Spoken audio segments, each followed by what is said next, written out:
Olá, sejam todos bem-vindos à nossa EBD Online. É um prazer tê-los aqui comigo.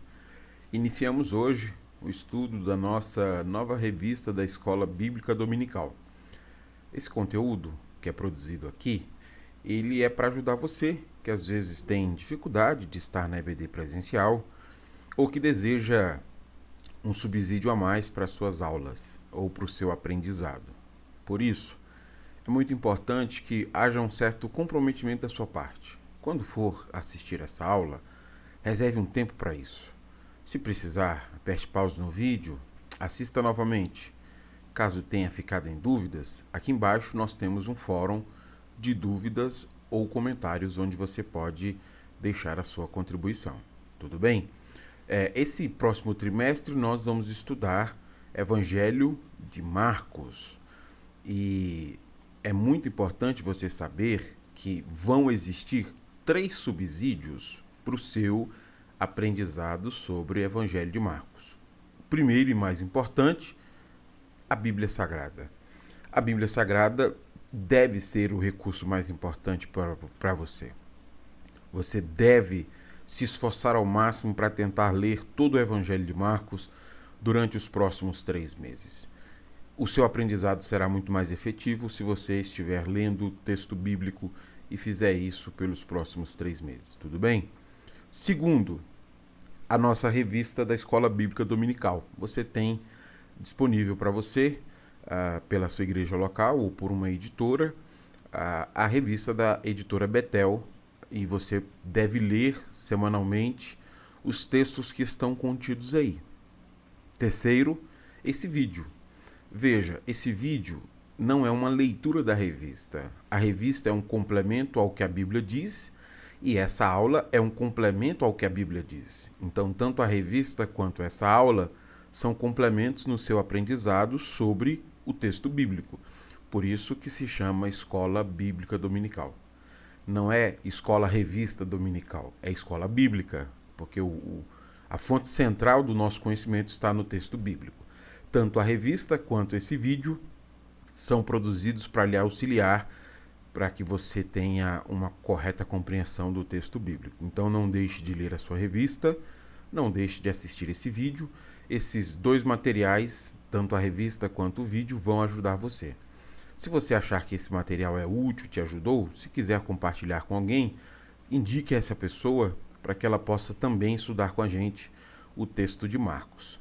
Bom, essa primeira aula nossa, como aparece para vocês o título, Marcos e o seu Evangelho, é uma introdução ao Evangelho de Marcos. Eu quero destacar aqui para vocês alguns aspectos introdutórios que são importantes para todo o nosso estudo ao longo dos próximos 3 meses. Por isso, por serem aspectos introdutórios, eu quero dividir a minha aula em 4 sessões. Há 4 sessões onde você vai perceber alguns elementos gerais e essenciais para o estudo deste evangelho. Aqui embaixo você vai ter no comentário, na descrição desse vídeo, você vai ter 3 coisas importantes. Primeiro, a aula-atividade para verificação do seu aprendizado. Quando terminar a aula, não deixe de fazer a aula-atividade. Segundo, o fórum para você postar a sua dúvida ou fazer o seu comentário. E terceiro, eu vou colocar o cronograma da aula, para que você consiga identificar cada um desses aspectos que eu vou comentar aqui. Como a aula estará dividida em 4 sessões, o cronograma é esse. Primeiro, eu quero falar sobre autor. Segundo, a audiência ou o público para quem o evangelho está sendo escrito. Terceiro, a data provável em que este evangelho foi escrito. E quarto, a ênfase teológica que está presente no evangelho. Então, aqui embaixo no comentário do vídeo, na descrição do vídeo, você vai encontrar esses 3 elementos aí que vão te ajudar a situar-se diante do conteúdo que está sendo produzido, tudo bem? Então, essa marcação vai estar aqui embaixo e você use ela se você quiser ir à audiência de novo, ir à data, ir à ênfase teológica, ir ao autor, a qualquer um desses aspectos da aula, você clica e você vai diretamente para esse ponto. Bom, começando então, eu quero iniciar explicando para vocês quem é o autor do Evangelho de Marcos. O que é que nós sabemos sobre o Evangelho de Marcos? 2 pontos para a gente iniciar. Primeiro, o autor do Evangelho não se identifica no texto e essa identificação não é feita porque os autores dos Evangelhos, e agora falando dos 4, eles não viam necessidade disso. Daqui a pouco a gente entende por quê. Então, em nenhum desses evangelhos você tem a identificação desses autores, porque quem escreveu esses evangelhos, incluindo o Evangelho de Marcos, não entendia que era necessário fazer essa identificação. Segundo ponto que a gente precisa colocar para introduzir a aula, a falta de identificação se dá porque os autores não achavam que aquilo que escreviam era o evangelho deles. E esse é o ponto central e essencial para a gente compreender por que esses evangelhos não têm lá o nome do autor. Marcos compreendia que esse não era o evangelho das boas novas de Marcos, mas as boas novas de Jesus Cristo, Filho de Deus. Exatamente por causa disso que eles evitam colocar os seus nomes para não serem identificados como biográficos. Esses títulos que foram dados aos evangelhos, eles foram dados posteriormente, Marcos, Lucas, João, Mateus, são títulos que foram dados por volta do ano 70, o ano 100, e quem deu o título a essas cartas, a esses evangelhos, fez questão de reconhecer isso. Ao invés de colocarem o título Evangelho de Marcos, quem colocou o título nesse texto, aquelas pessoas que introduziram o título, fizeram questão de colocar Evangelho segundo Marcos, Evangelho segundo Mateus, Evangelho segundo Lucas, Evangelho segundo João. Por quê? Porque a intenção deles era deixar muito claro para quem recebia essas cartas, esses textos, que esses textos não eram biográficos de Marcos, de Mateus, de Lucas ou de João. Não é biográfico da história deles. Este, no caso de Marcos, é o relato de Marcos sobre Cristo. Por isso, o título que foi adicionado por volta do ano 70 ou ano 100 é Evangelho segundo Marcos. Porque é exatamente o relato que Marcos está fazendo sobre as boas novas de Jesus Cristo, o Filho de Deus. Então é muito importante estar claro isso para você, porque não há essa identificação no texto, porque os autores que fizeram o texto tinham isso em mente. Tudo bem, mas nós ainda precisamos responder a pergunta: como é que a gente sabe quem escreveu este evangelho? Para responder essa pergunta, nós podemos utilizar 2 tipos de evidências diferentes. Aquilo que é chamado de evidência externa e a evidência interna. Essas 2 evidências vão nos ajudar a chegar ao autor deste evangelho. O que é a evidência externa e o que é a evidência interna? Leia comigo aí. A evidência externa, que se baseia na tradição cristã.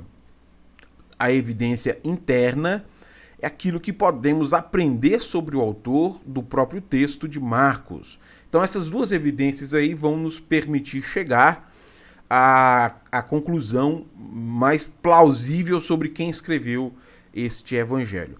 Eu quero apresentar alguns poucos elementos de cada uma dessas evidências aí, para a gente poder concluir quem é o escritor do evangelho.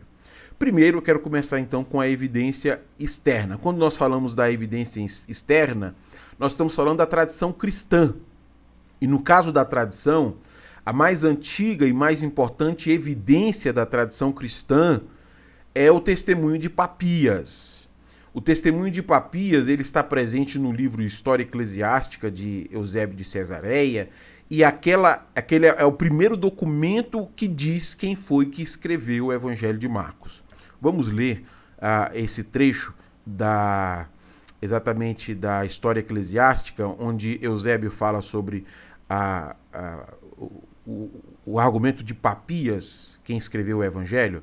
Ele diz assim: Marcos tornou-se o intérprete de Pedro e escreveu com precisão tudo o que se lembrava.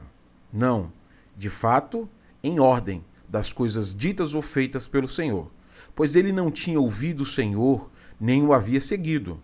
Mas, mais tarde, como eu disse, seguiu a Pedro, que costumava dar ensino conforme a necessidade exigia, mas não fazendo, por assim dizer, um arranjo dos oráculos do Senhor, para que Marcos não fez nada de errado ao escrever pontos únicos conforme ele se lembrava deles, pois em uma coisa ele deu atenção, não omitir nada do que tinha ouvido e não fazer declarações falsas neles. O que Papias, então, está dizendo para a gente é que Marcos havia reproduzido aquilo que ele aprendeu sobre o nosso Senhor Jesus Cristo a partir do ensino de Pedro.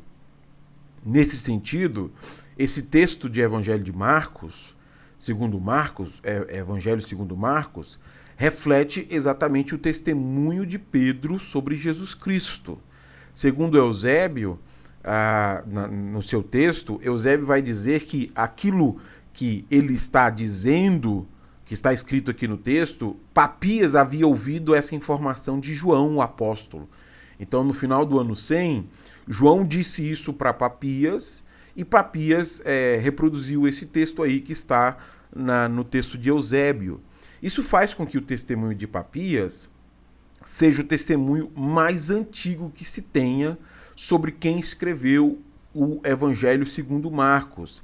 Se nós considerarmos que o Evangelho segundo Marcos foi escrito por volta do ano 60 e do ano 70, e quando nós chegarmos na data você vai ver por que nós consideramos esse período. Se nós considerarmos esse período entre 60 e 70, o que Papias está dizendo tem 30 anos. Então tem 30 anos que este evangelho foi escrito e Papias ouviu de João, o apóstolo, que foi exatamente João Marcos quem escreveu.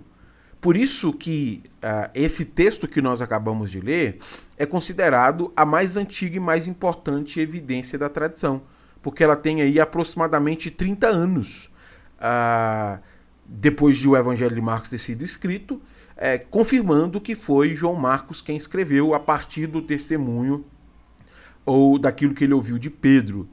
Por uma questão de tempo, nós temos outras evidências externas ou outras evidências da tradição, mas eu quero apenas passar a lista para vocês de quais são essas evidências, para você ver como há vasta evidência externa que prova que foi João Marcos.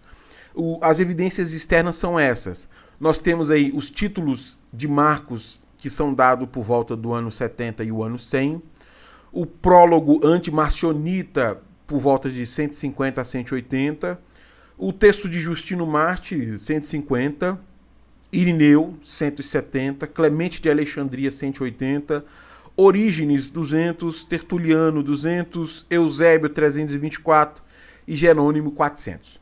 Ou seja, há vasta evidência externa que prova que a autoria do Evangelho foi de João Marcos. Então, levando em consideração o testemunho de todas essas evidências externas, nós podemos concluir que, de fato, foi João Marcos quem escreveu este Evangelho. Além dessas evidências externas, existem também evidências externas, evidências internas. Lembrando, quando nós falamos de evidência interna, nós estamos falando daquilo que nós podemos aprender sobre o autor no seu texto. Então, quando nós lemos o texto, nós descobrimos algumas coisas sobre o autor. E essas coisas que nós descobrimos sobre o autor apontam que João Marcos, de fato, foi quem escreveu. Embora essas evidências internas elas não sejam capazes de demonstrar que de fato foi João Marcos, elas servem para dar esse suporte indireto, né? A lista de pessoas que provavelmente escreveram, elas têm que ter essas características. E observando essas características, elas contribuem com o que as evidências externas estão dizendo, que de fato foi João Marcos. Quais são essas evidências internas ou do próprio texto que nós podemos concluir que foi João Marcos? Eu queria inicialmente destacar 3. Primeiro, o fato do autor saber grego, hebraico e aramaico. Isso associa muito João Marcos, se encaixa bastante com ele, porque ele era alguém que morava em Jerusalém. Então quem escreveu essa carta é alguém que sabe grego, hebraico e aramaico aí, né? Na sua escrita, e João Marcos tem essa capacidade por ter morado em Jerusalém. Segundo, conhecer os costumes e grupos religiosos judaicos. Quem escreveu o Evangelho segundo Marcos, ele possuía um conhecimento muito característico, muito específico sobre grupos judaicos como os fariseus, saduceus, herodianos, escribas, etc, etc. Além de revelar um conhecimento sobre contornos históricos de Israel, aquele judaísmo palestino que é próprio daquele momento antes da destruição. Alguns desses elementos eu quero destacar mais à frente, mas a pessoa que escreveu o Evangelho, ele sabe de todas essas questões, porque ele cita essas questões no seu Evangelho. Terceiro, apesar de a presença de vários latinismos. O que são esses latinismos? Apesar do texto ter sido escrito em grego, há muito uso do aramaico em seu texto. Então, o texto tem, além do grego, tem essa presença de latinismo ou de outro idioma na construção das frases e nas próprias expressões literais. Então, quem escreveu o texto precisaria ter este conhecimento de grego, aramaico e fazer uso disso aí durante a sua escrita, e isso está muito presente. Essas evidências internas, elas nos permitem concluir que João Marcos se encaixa exatamente na tradição externa, né? na tradição cristã, na evidência externa que diz que foi João Marcos quem escreveu, aponta de maneira muito característica para ele. Mas porque, mesmo com essas evidências, tanto internas quanto externas, ainda existem pessoas que duvidam da autoria de João Marcos dessa carta. Essa é uma questão que merece muito destaque, um destaque especial. Porque o debate sobre quem escreveu o segundo evangelho, este evangelho que nós chamamos Evangelho segundo Marcos, não é um debate que pretende chegar a um conhecimento objetivo sobre quem escreveu o evangelho. As pessoas que estão discutindo essa questão, que estão botando em xeque as evidências internas e externas, elas não estão procurando achar quem foi o autor. Muito pelo contrário. O debate dessa questão visa desacreditar este relato do segundo evangelho e desacreditar exatamente com um propósito de negar a historicidade de todos os milagres que são registrados em Marcos. Este é um elemento importante, porque quando nós vemos uma discussão que tenta desacreditar João Marcos como o autor deste evangelho, essa discussão tem como objetivo final desacreditar o relato histórico para mostrar que esses milagres registrados aqui não são, de fato, milagres. Stein aponta isso de uma forma muito clara, o objetivo das pessoas de negarem a autoria de João Marcos. Veja o que ele coloca no seu comentário. Deve-se concluir que o autor não era João Marcos, mas um autor anônimo que acreditou nos relatos fictícios criados pela comunidade anônima e os incorporou em seu evangelho. Ou que João Marcos foi um enganador descarado que criou relatos fictícios para enganar ou edificar a igreja. Então esse ponto que o Stein está dizendo aqui, ele é importante para nós, porque talvez você pense, não tem importância nenhuma de pensar quem escreveu o evangelho. Mas existe uma implicação aqui importante que o Stein está colocando, que tem a ver sobre a veracidade disso que está sendo dito. Qual é o objetivo dos críticos do evangelho ao dizerem que não foi João Marcos? Indicar que esses milagres que João Marcos relata nesse texto não são sinais prodigiosos que devem acompanhar a igreja. Muito pelo contrário, isso foi apenas uma invenção de um impostor para fazer as pessoas acreditarem em mentiras. E este é o principal objetivo do neoliberalismo teológico. O neoliberalismo teológico tenta provar que o cristianismo não transcende. Porque o neoliberalismo, ele é uma religião que não transcende. Ele é o social, a leitura de realidade, não tem essa presença poderosa de Deus. Geralmente, quem faz essa crítica à autoria de João Marcos pretende isso, desassociar o poder que deveria acompanhar a igreja para tentar mostrar a igreja como um braço social do evangelho, alguém que contempla as realidades criadas e desfruta dessas realidades. Isso é o que o neoliberalismo faz, desprezando completamente a presença poderosa de Deus no meio da igreja e do testemunho de Cristo Jesus. Então essa discussão, ela se tornou importante por causa das consequências. Quando você diz que não foi João Marcos, que é um impostor, essa presença poderosa de Jesus no meio da igreja, esses milagres que acompanharão aqueles que crerem, eles são ficciosos, eles não existem. Não existe nada disso. Porém, os escritores dos evangelhos, eles acreditavam que estavam escrevendo algo que eles acreditavam. E nós também acreditamos nisso. Então, por mais que o neoliberalismo tente tirar o poder que acompanha a presença de Cristo Jesus, tanto quem escreveu como a igreja que se segue acredita nisso. Veja que o próprio João faz questão de falar sobre como eles acreditam nisso, assim como as evidências externas provam que os autores que escreveram essas coisas acreditavam naquilo que eles estavam dizendo. João conclui a sua carta dizendo, João 21, 24 e 25, este é o discípulo que dá testemunho destes acontecimentos e que os registrou aqui. E sabemos que seu relato é fiel.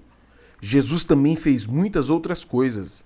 Se todas fossem registradas, suponho que nem o mundo inteiro poderia conter todos os livros que seriam escritos. Então esse é um ponto que se destaca para nós, como igreja local, que às vezes não estamos a par da discussão, mas que nós precisamos acreditar que este é um relato fiel. O que está nos evangelhos é um relato fiel dessas testemunhas que registraram aquilo que eles ouviram e viram.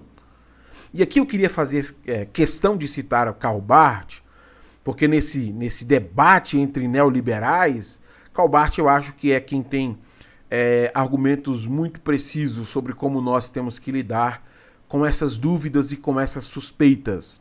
Mesmo que não tenha sido João Marcos, o escritor deste evangelho, nós precisamos acreditar na veracidade desses relatos, e Karl Barth diz isso de uma maneira muito contundente. Eu queria pegar só a primeira frase, depois você pode ler toda ela.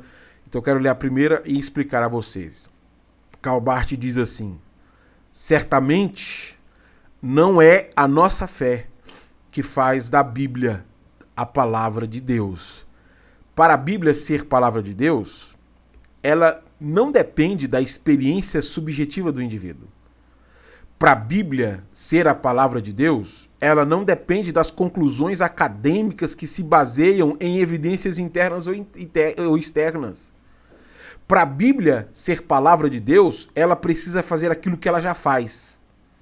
Independente de qualquer decisão ou iniciativa humana, Deus usa exatamente a pregação do Evangelho para produzir o milagre da fé em Jesus Cristo para aquelas pessoas que ouvem. E é isso que faz a Bíblia a palavra de Deus. O testemunho interno do Espírito provando que este Evangelho é verdadeiro. Não é a nossa fé que faz a Bíblia a palavra de Deus. Ela é palavra de Deus porque ela é o testemunho autêntico sobre a obra de Cristo Jesus. E por isso nós acreditamos que este Evangelho é verdadeiro.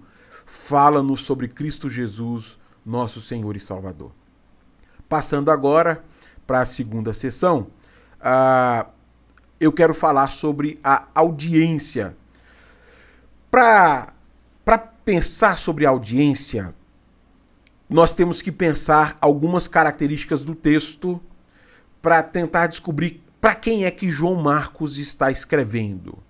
E aí eu queria mostrar alguns aspectos a vocês que vão indicar para nós para quem é que João Marcos está escrevendo.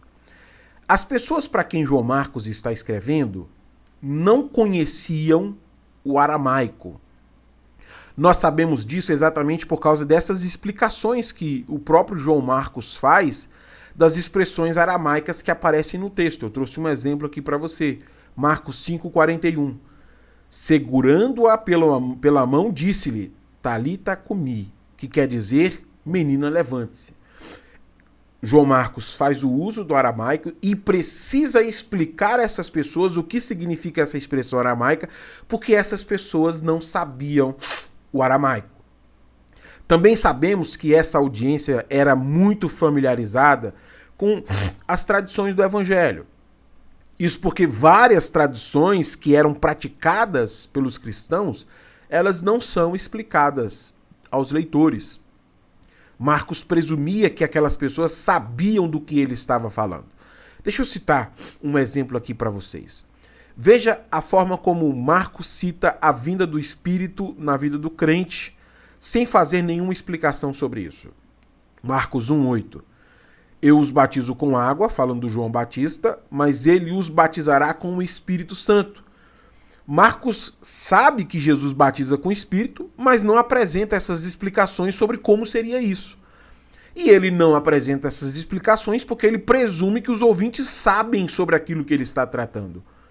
Quando o público não sabe sobre o que ele está tratando, o assunto que ele está mencionando, ele faz questão de explicar como aconteceu com o aramaico que nós vimos. Então, quando é uma coisa que o pessoal não sabe, Marcos explica. Então, algum conteúdo que está aqui é conteúdo que as pessoas sabem aquilo que Marcos está falando. Então, nós temos aí práticas cristãs que são comuns para essas pessoas. Então, ele está escrevendo para pessoas que já conhecem algumas dessas práticas. Outra coisa que é evidente é que esses leitores estavam familiarizados com vários personagens do Antigo Testamento. São feitas referências a Isaías, Moisés, Davi, Elias, Abraão, Isaac, Jacó. Então, terceiro aspecto, essas pessoas para quem ele está escrevendo sabem quem são esses personagens porque ele está citando pessoas que de alguma forma se tornaram conhecidas para elas. Além disso, frequentemente é feito menção às escrituras do Antigo Testamento, como se eles tivessem acesso a essas escrituras e lessem elas. Olha o exemplo aí. Marcos 12:10. Vocês nunca leram nas Escrituras? A pedra que os construtores rejeitaram se tornou a pedra angular. É as Escrituras que Marcos está dizendo aqui, é o Antigo Testamento que já estava ali pronto e as pessoas tinham então acesso a esse texto. E ele está fazendo questão de citar um texto específico dos Salmos. Então, fica evidente que essas pessoas estão familiarizadas com personagens e com o texto do Antigo Testamento. Por último, essas pessoas sabiam de questões específicas da região e do império como um todo, como, por exemplo, o governante de Israel, que era chamado de Sinédrio, né, quem fazia o governo. E João Marcos menciona isso, Marcos 14:55. E os principais sacerdotes e todo o Sinédrio procuravam algum testemunho contra Jesus para o condenar à morte, mas não achavam nada. Então aquelas pessoas sabiam o que era um Sinédrio. Esses e outros elementos são usados para dizer que João Marcos escreveu para a igreja que estava em Roma. Então são elementos que estão no texto que nos permitem concluir que foi para Roma que ele escreveu.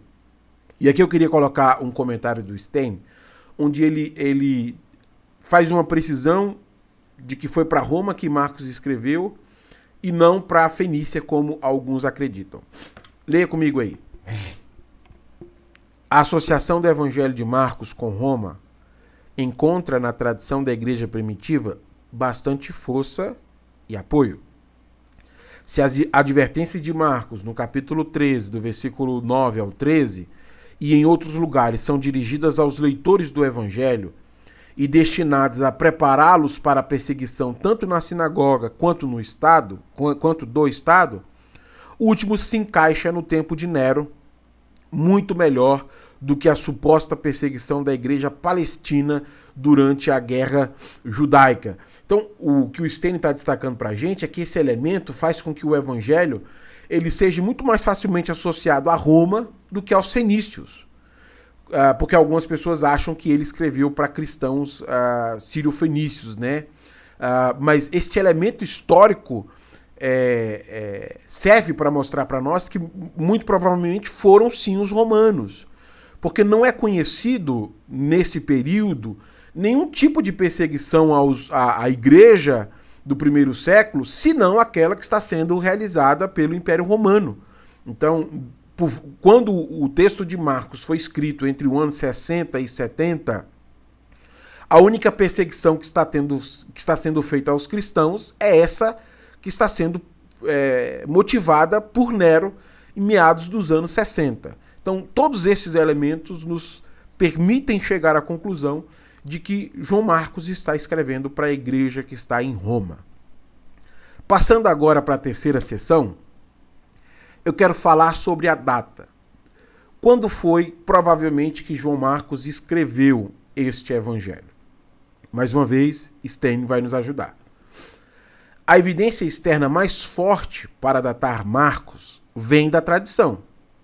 Está associada à origem do evangelho com a morte de Pedro, uma vez que se supõe que Pedro morreu durante a última parte do reinado de Nero, entre 64 e 65 d.C., isso sugere que Marcos foi escrito no final dos anos 60.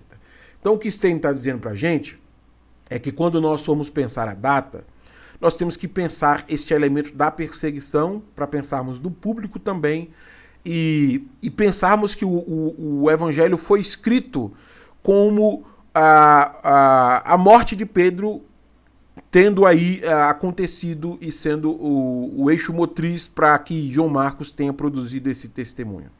Algumas pessoas preferem fazer uma identificação com Atos para tentar justificar outras coisas lá, e aí jogam uma data posterior ao ano 70, mas o Stein acha que é muito mais apropriado nós pensarmos então o Evangelho como sendo o resultado da perseguição que a igreja está sofrendo, a morte de Pedro, e João Marcos escrevendo então para reproduzir tudo aquilo que ele aprendeu de Pedro e esse evangelho verdadeiro que está fazendo as pessoas morrerem por amor a Cristo.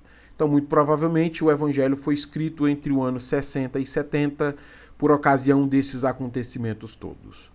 Na quarta e última sessão, eu quero explicar para você as ênfases teológicas do evangelho de Marcos. Acompanhe comigo essa leitura.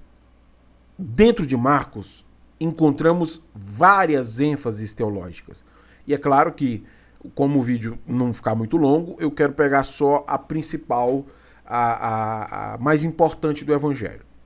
O que está claro desde o início, porém, é que o tema central e dominante de Marcos é de natureza cristológica.